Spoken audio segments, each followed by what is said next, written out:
So this is the stuff. This is the. There's another question. Oh, another question. I should really look at the what's going on here.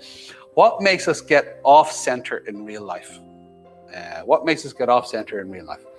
There can be two basic things. There can be the circumstances of life. Is a simple example is what's going on now with the coronavirus. That's thrown everybody for a loop. So there's things that happen in life that throw us. So that can be a real challenge.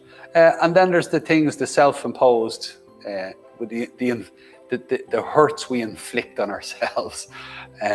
Is a simple example. Again, I could throw you back to bouncing yourself off the walls in your yoga practice. Mindlessly throwing yourself into shapes, is you're going to hurt yourself. And while you are enjoying your practice and it's great to do all the crazy postures. I did them for years. It's a super buzz. But if it's causing yourself an injury and after a while you can't actually do that anymore because you're hurt and your body is telling you, I'm not doing that anymore, it only gets you so far. But if you really want to continue and go deeper in, is you got to figure out your alignment and how your body works, and then start to find the limits of your body. So another example, emotionally, is a person can experience a hurt at some point in their life, and they learn that certain emotions get them certain responses.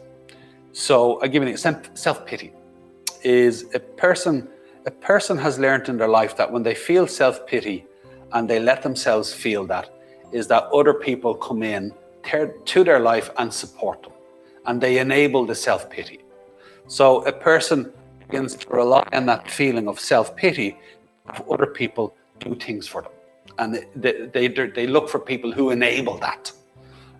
And while they're getting things that they want, they're not getting it in a way that's going to be centered or structured or best for them.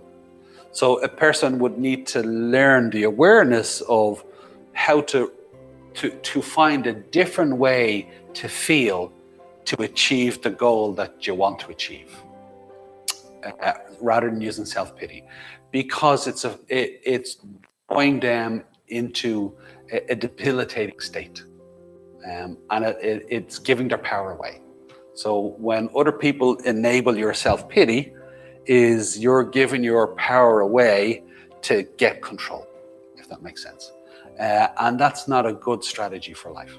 It may temporarily get us things, but going down that road too far is not going to work for the greater successes of life, as an example. So I'm not sure whether I answered that. I know I did, but I'm not sure I gave the clearest response. But it makes sense in some form. Throw me another question if you're not sure.